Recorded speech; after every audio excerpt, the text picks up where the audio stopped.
And we're back like we never left. Oregon fans, what's going on? How we living? Thank you so much for tuning in to another episode of the Ducks Dish podcast. I'm your host, Max Torres with ScoopDuck on 3. It is Thursday, June 6th, 2024. And we got a big episode of the Ducks Dish podcast in store for you guys as Dan Lanning and the Ducks kick off official visits here in the month of June. All that and more coming up with my guy, Justin Hopkins. But before we get to that, the Ducks Dish podcast is brought to you in part by Ranchito Grill in Springfield. Head on over to Ranchito at 1537 Mohawk Boulevard. Try their homemade tortillas. They got great food, a great environment, and they will take care of you. Say what's up to my guy, Ruben, and let him know that Max Torres sent you.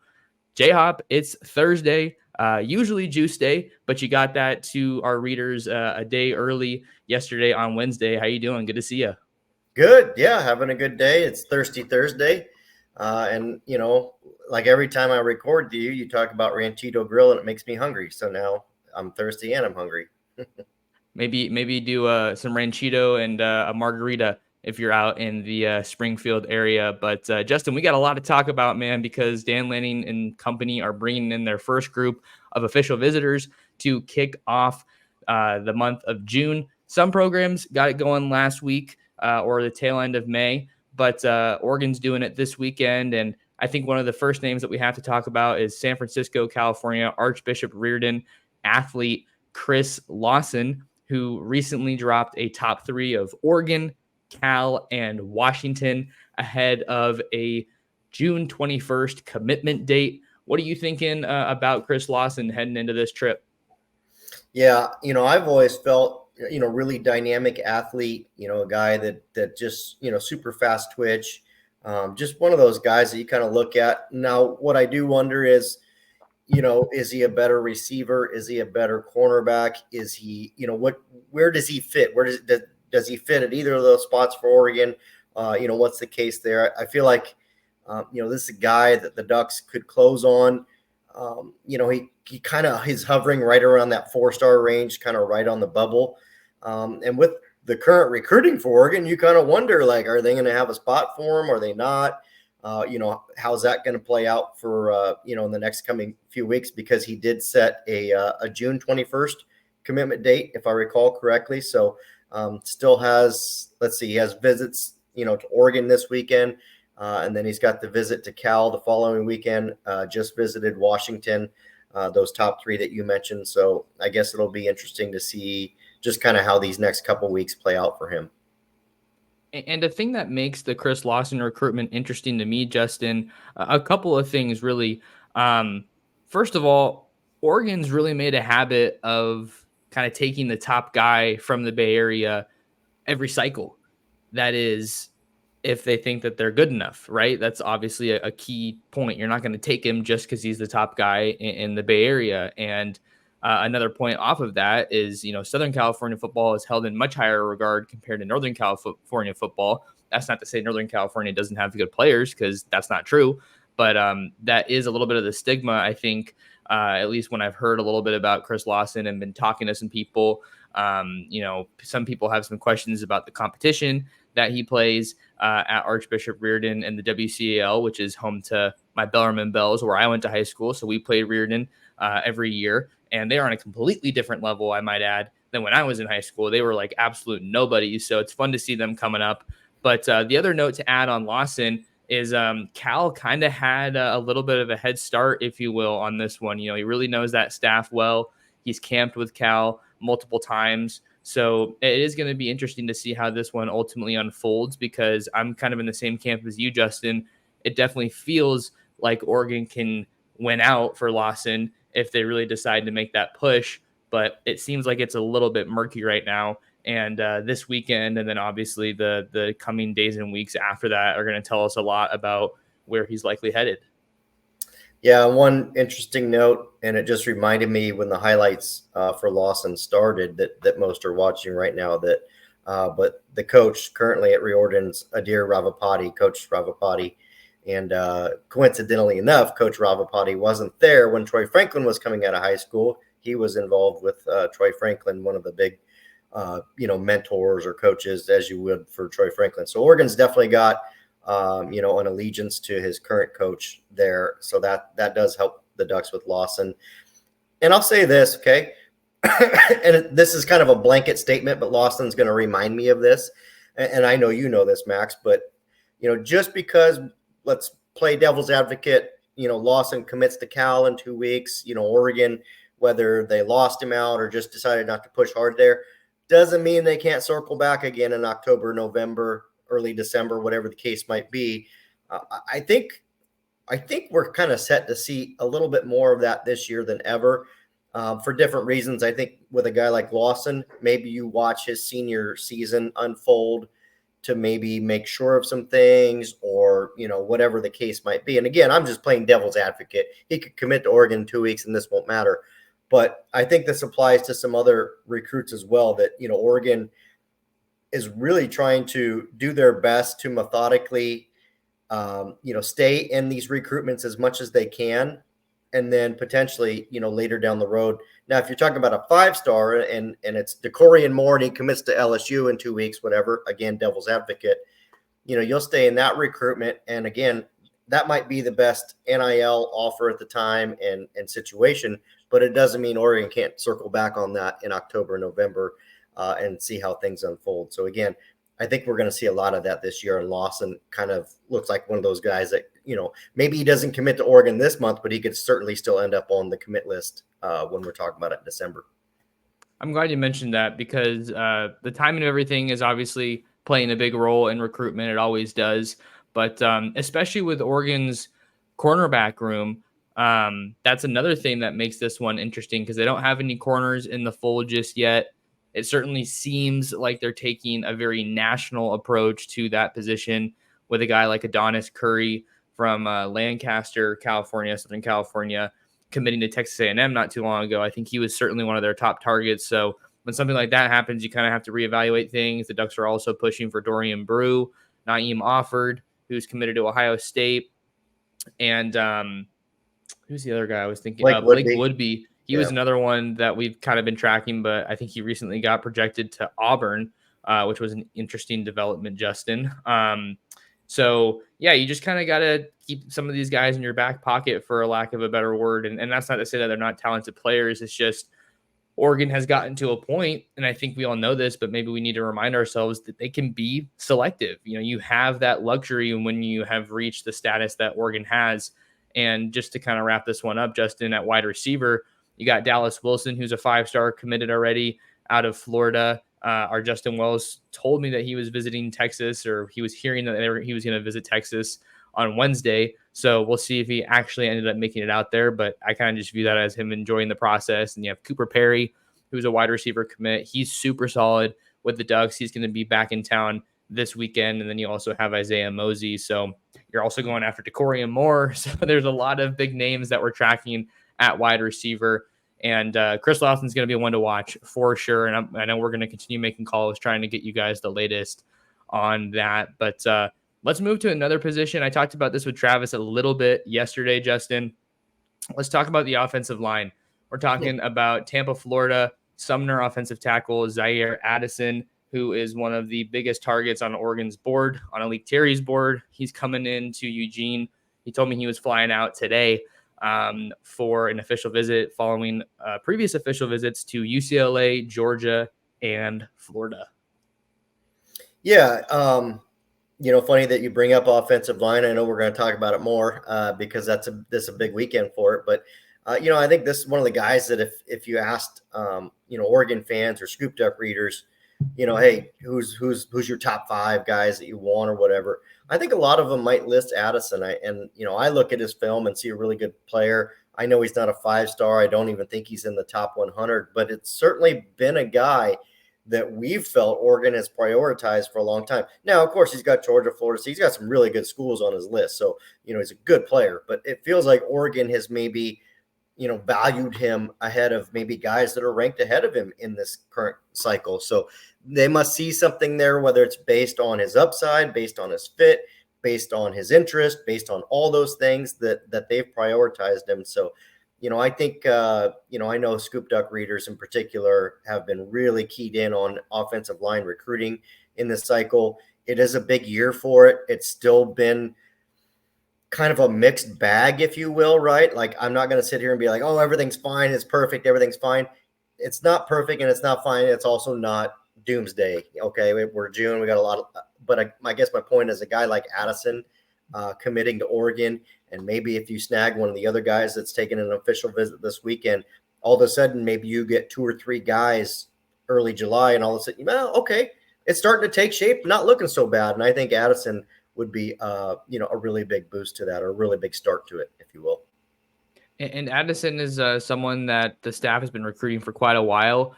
I mean, it kind of feels like it's losing a little bit of value in today's recruiting landscape, but Oregon was one of his earlier offers when he was a sophomore. He went down to the exact weight that he was at when he got offered. Justin, in my interview with him, he said he was around 250, 255 pounds. Now he's in the neighborhood of 280. So they kind of took a chance on him early, and you mentioned good relationships with Alik Terry, who, as we know, is a Florida native, Kobe Saya, who works with recruiting, and then Dan Lanning. So I think they have a realistic shot right now, but at the same time, it's a little difficult to get a true pulse on this one, because I think he loves the recruiting process and is going to take just about every visit in the books. But you get your chance this weekend. He's going to be joined by a couple of his family members, so that's obviously a good thing for them. And then he's aiming to make his commitment in August, if possible. So he said this is kind of the meat and bones of his recruitment right now. And I think that you got an opportunity to kind of roll out that red carpet and leave your best impression if you're Oregon. You know what? What hasn't been talked about by anybody, including myself or yourself, is just that, getting Zier Addison's commitment for Oregon, I think would be a nice feather in the cap for hanging on to Dallas Wilson, right? Like, it's going to be harder if Dallas Wilson is the only kid from Florida that ends up signing with Oregon, right? It's going to be harder to hang on to him. If you can maybe get a Zier Addison, and maybe there's another guy, all of a sudden you got 2 or 3 or 4 guys from Florida, or whatever the case might be. They don't have to be on the same team. Okay. That's not what I'm saying. They don't have to be brothers. Okay. But they're going to all know each other. And, the first thing that Coach Lanning's going to do is get them on the phone together, if they're not already, and say, hey, you guys build a bond. You're coming out together. You'll room together. You'll understand what it's like where you're from and being out here. Those are the little things we don't start to think about until the very end. And again, that could be something very big, because again, we're talking about guys that are potentially looking at a school 3,000 miles from home. So I'm not saying it's a package deal. That's not what I'm promoting. It just, again, if Oregon could get a couple guys from Florida, I think it makes their job a little easier hanging on to Dallas Wilson. Definitely. It definitely would. And he's not even the last Tampa Bay guy that they have on their radar, as DJ Pickett is also from Tampa. So just goes to show you how loaded the state of Florida is, specifically in that Tampa area. So we'll keep an eye on Zier Addison. I think he's a really big target for the Ducks. They've made the trip out to Florida to see him, and they're still in the mix here. You got Zier Addison. Aaron Dunn is another big name. Just to kind of give the website a little plug here, I got interviews with Zier Addison and Aaron Dunn up on the site right now. So you guys are asking about offensive line recruiting, and we're bringing you some answers, bringing you some clarity. So go check us out at ScoopDuck. You can try us for just $1, and we are rolling on a Thursday morning, maybe Thursday afternoon, where depending on when you're listening to this, on the ScoopDuck YouTube channel. Make sure to like, comment, and subscribe if you haven't already. Let's see. Maybe we stay on the offensive line a little bit more, Justin. Who of the guys do you want to kind of talk about? And then I'll cue up the film. I tell you what, let's go ahead and go with Demitri Manning and sandwich him in between here, because I know he's kind of an intriguing one for both of us. For sure. Okay. Demitri Manning, 2025 offensive lineman out of Bellevue, Washington, Bellevue High School. He is a massive offensive lineman in that 6'7" area. I think he's around 340-ish pounds. So just a giant human being that Alik Terry and company are looking at in the trenches here. He's coming off of official visits to UCLA and Washington, I want to say. And I think the interesting thing here, he's also going to be joined by his family, but he told me that his mom hasn't come on any of his unofficial visits with him, which I think is an interesting little nugget because he's doing his due diligence and kind of seeing what recruitment would be like without his mom, and just, getting a look at it himself. But he was also kind of quick to mention that, mom's going to have a little bit of a role here, as is usually the case when it comes to recruitment. If you want to win a recruitment, you got to win over mom. Totally agree. Mama knows. As what is it? Waterboy would say, Mama knows. Anyways, no, Manning's been an interesting one, and I think the reason I mentioned it is because I don't know about you, but at times it feels like it just feels like we're sunshine pumpers, right? And that's not the name of the game. There's been a lot of sunshine to pump in recruiting in football with Coach Lanning around. So it's been hard to find too many holes. But I think the one thing for Manning and what I'm getting to is he's just kind of been like in between, right? Is he, Oregon has recruited him, and we know they do this. They do a really good job of recruiting a lot of guys and then kind of weeding through them when they, when it kind of the pen meets paper, they start weeding through the guys that they're ready to take and that they're not to take. And that's a really good, process and problem to have, because it's better than, going for the top guys, missing all of them, and then reverting back to your backups who you have no relationship with. So, I totally understand why they do it. I think Manning has been a guy that Oregon's kind of been on the bubble of taking, not taking, evaluating, watching at camp, watching more film, all those things. He just really, to me, seems like this year's Shaq McCroy, or I guess Trent Ferguson, if you want to go that route. It does seem that Alik Terry has a little bit of that Mario Cristobal in him, where he does like the bigger guys. That's not all he signs, so I at least appreciate that about him. But it does seem like he has a little bit of that pedigree where they do look for some bigger bodies. Of course, Shaq McCroy, Trent Ferguson for past example. I think Demitri Manning. And look, I won't sit here and tell you that Demitri Manning's a 5-star, underrated. I think there's a lot. Obviously, we know you can't teach 6'8", 340 pounds, right? And that doesn't exist in abundance out west. He plays in the Seattle area, okay? Since Kalen DeBoer had gotten to Washington, Oregon had been able to basically pick who they've wanted out of that Seattle area. And I think they want to see that continue even with Jedd Fisch there now. Same thing, in Southern California with Lincoln Riley. They've been able to pick and choose basically anybody they want down there for the most part. So I see value here in taking Manning. He's a 3-star. I think he's like an 86 or an 87, not highly ranked at all or rated. So some fans might be scratching their heads a little bit. But again, if this guy that 6'8", 340 plays on the offensive line from the Seattle area ends up being one of your lowest rated commits, you're probably going to be okay at the end of the day if that's your class. And also, to Alik Terry's credit, I think he's proven, although it's a fairly small sample size, I think he's proven to be a pretty good developer of talent. We know that he was on the Cristobal staff as a GA before he went to Minnesota and Hawaii, where he had his own room. So I think that, maybe he's a guy that you take if you're Oregon and you don't expect him to play right away, but you're confident that you can shape him up and mold him into a contributor at Oregon. And this is a guy, Justin, that I've gotten to see in person. I went out to Seattle for the Under Armour camp, and Manning was there. And he's a huge dude, absolutely positive about that after getting to see him in person. He's a little stiffer than I think you'd prefer to see heading into his senior season. So maybe not all of that weight is good weight, is kind of something we can say. But to his credit, he kind of was one of those standout guys in the one-on-one sessions. So it's not like you're kicking out and pulling on those kind of plays. So strong upper body, violent guy, lots of power clearly there. But we'll see where he ultimately falls for Oregon in this 2025 class that also features a Zier Addison, a Michael Fasusi, guys like that. Maybe they pick things up with Ty Haywood, like we talked about a little bit ago. You never know. But Oregon's obviously made it a habit, like you said, going shopping in that Washington area. And I think that if they want him, I think they're going to be able to get him. And he looks like he's trying to decide based on what he told me. I'm just trying to remember. I was listening to the interview. It looks like he's trying to commit in that July timeframe, and he's not taking any more unofficials. He has 2 more official visits after this weekend's to Oregon, out to Miami and Arkansas. So Demitri Manning is another one to watch. We're getting you guys your fill of Oregon football recruiting, specifically along the offensive line. Justin, I think the next biggest guy that's maybe worth talking about here is Mason Posa. What do you think? Yeah, we can either go that way or keep it on the offensive line recruiting. I'm down with either one. We're getting to both no matter what.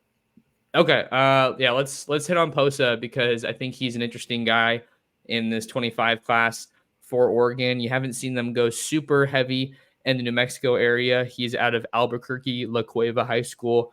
And I think he's also a guy with some wrestling background, if Yep. I'm not completely blanking on that, which is always a plus, I think. Obviously, along the offensive line, that's where you get more of the plus. But I think even at a linebacker, you're just looking at an athlete. So Mason Posa is down to final 3. You got Oregon, Texas A&M, and Wisconsin. And I think in terms of the guys that I'm looking at in this Oregon class, seems like some of the dominoes are going to fall before too long. Get the Ducks some answers at linebacker, and we know that Noah McHale is probably the biggest target for them at linebacker, I would say right now. But I think they're in a good spot with Posa heading into this visit. Yeah, I agree with you on that. I think this is looking like Oregon versus Texas A&M, which Posa is kind of in that unique New Mexico market, which is not really closer to either one of them. So it's kind of unique that you think, okay, well, Oregon's got distance on the side, and I'm not sure that they do, counting the state of New Mexico. It's probably, I'd have to look at a map, but I bet it's pretty close. But my point is, I think this is Oregon versus A&M.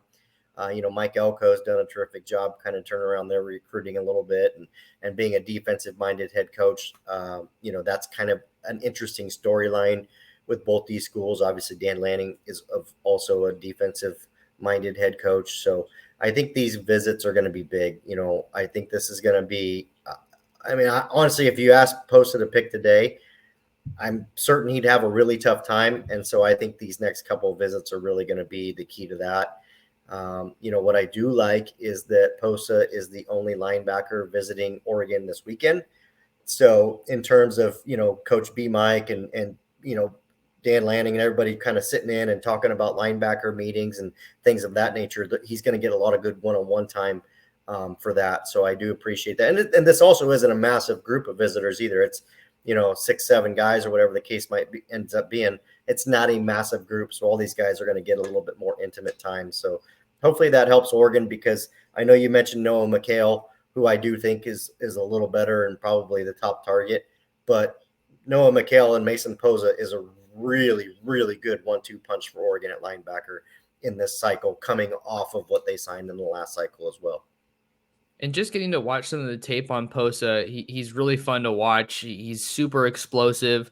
I think he's in that 6'3", 210 build. He can tackle, obviously. He kind of looks like he shot out of a cannon. I like his change of direction that you just saw on display in that play right there. He can get after the passer a little bit, coming off the edge if you need him to. And that's really the name of the game. You want, if you're Oregon, you want those linebackers that can do a little bit of everything, play sideline to sideline, cover, and have plenty of physicality and explosiveness. So I think this is a Texas A&M battle that makes sense, seeing that Mike Elko is a defensive guy, and obviously Posa is probably being sold as a piece that can help them turn things around out there in College Station. But I like your point there about him being the only linebacker that's expected on campus, and I think that Oregon's done all the right things with the communication, with going out to see him in New Mexico. I know that him and Dan Lanning bonded over both driving Broncos, so that's kind of a little detail too. But I think that they're right in the thick of it here, and I kind of like where they stand. I'm not ready to make a prediction, but maybe we'll feel better about that coming out of the weekend. Yeah, and I like your point about how he plays football as a linebacker, and that's exactly what we've seen Lanning target is linebackers that can cover a lot of space, that can move side to side. he isn't targeting the big, 6'3", 235, 245-pound smashers or inside linebackers that we've seen traditionally. He likes these guys that can get out in space and cover, obviously fill up the box, but can also get out in the flat and help in the pass coverage as well. So Posa certainly seems like a guy that fits, what Oregon does defensively with its linebackers. Yeah, and I'm just to wrap us up on Posa. This is the third time I'm running this playback, Justin, for those of us that are watching on YouTube. But he's punting on this play, and the snap just takes a big skip, and then he just decides to kind of take matters into his own hands, and he must have ripped off like a 40-yard gain or something. Just pretty good speed, just kind of putting his head down and just bowling through a handful of defenders. I'm sure they heard it from their coach after this one. But Posa's a good player. We've hit on most of the visitors, Justin. I don't know if we're going to get to necessarily all of them, but anyone else that you wanted to hit on before we get out of here today?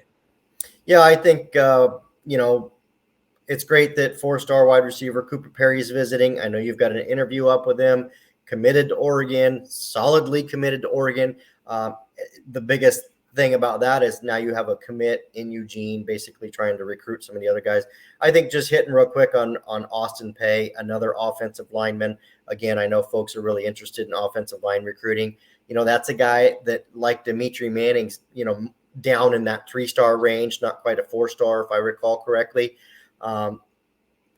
I think Oregon might be in the driver's seat there. And just looking at his film from the state of Utah, he like that one makes a lot of sense to me. Like, I'm not saying Manning does, but I'm going to trust the staff on it. But, Austin Pay makes a ton of sense to me. And I think Oregon might be in the driver's seat ahead of this visit. You got to assume if they put on a good official visit that the Ducks will remain strong. I know you talked to Pay briefly there, so I don't know what you felt after talking to him, Max. I actually talked to Dunn, so I haven't gotten to talk with Pay just yet. But I'll definitely try to get an interview with him after his trip this weekend. But I think it kind of goes back to another point that I've been saying for a while now, even before I was at ScoopDuck. Utah and Missouri, I think, are two really big states for what Oregon wants to do on the recruiting trail moving forward.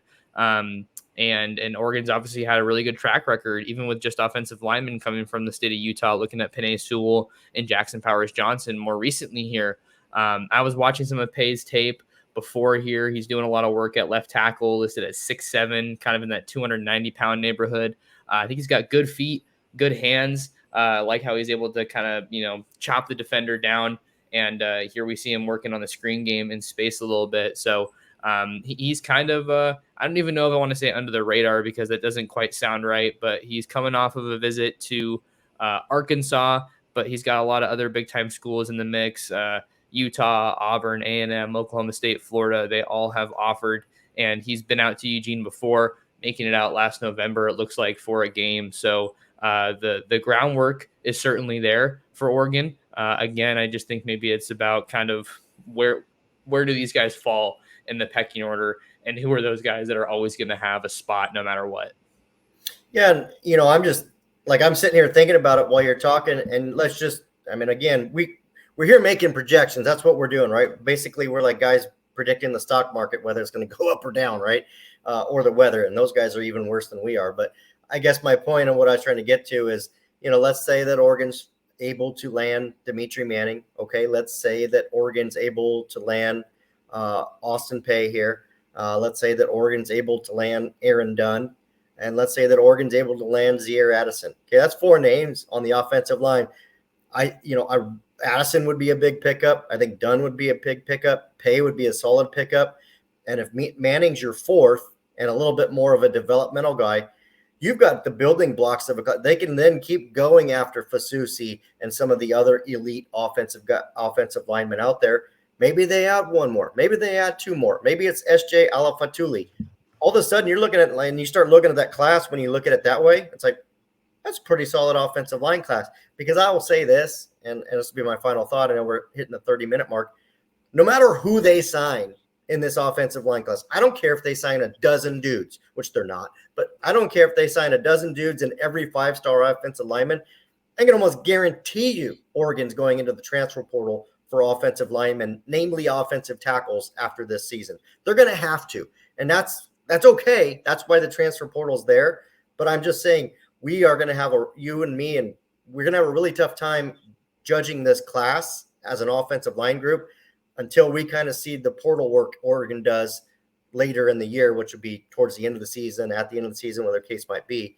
And that's where we're going to have to really kind of pull all this together and be like, okay, yeah, this group coming back for next year is going to be strong. Or, hey, man, they kind of whiffed here. What are we going to do? So to me, if you could get those, 4 or 5 names that I just mentioned, Addison, Dunn, Pay, Manning, even if you just took those 4 and you put them with 2 of the best offensive line tackle transfers in the transfer portal, all of a sudden those 6 guys start to look pretty damn good on the commit list. Absolutely. Offensive line right up there with cornerback, I think, as one of the more fun positions to track here. I put safety up there too. I've been very adamant about how important it is for Oregon to get some good safeties in this 25 cycle. But Justin, before we get out of here, just kind of wanted to give you a chance to get the listeners up to speed, or the readers up to speed, on what's going on over at ScoopDuck, because I think it's a great time to join. It's always a great time, but particularly now for the recruiting junkies, I just wanted to get your thoughts on that. Yeah, if you're a recruiting junkie, obviously nobody's doing it like we are, and I feel confident saying that. If you're watching this video, if you read our stuff, And what I will say is this: as you're watching it, we've got 3 weekends that stack up like this, kind of a good, better, best. You got a good weekend of official visitors coming into town and some key guys. I think in 2 weeks you've got a better group coming to town, and then in 3 weekends you've got the best group coming to town for official visits. So hang with us, because recruiting is really about to pick up. It doesn't necessarily mean commitments. Recruiting and heating up doesn't necessarily just mean commitments. We just might get a better picture of some of these guys that Oregon's got a legit shot with, doesn't have a shot with, could land, all that kind of stuff. So yeah, like you've said already, come try us out for $1. Keep subscribing and sharing these videos, because they help us get the word out. And thank you all for the support. There you go. Well, if you guys want to find more of Justin, you can follow him on Twitter/X at JHopkinsSD. If you want to find more of me, you can follow me on Twitter, Instagram, and Facebook at mtorresports. Read both of us over at ScoopDuck.com. Subscribe to the ScoopDuck YouTube channel, and share the show. Share the Ducks Dish podcast with your friends, with your family, and with other Duck fans. But until next time, we will see you in the next episode of the Ducks Dish podcast.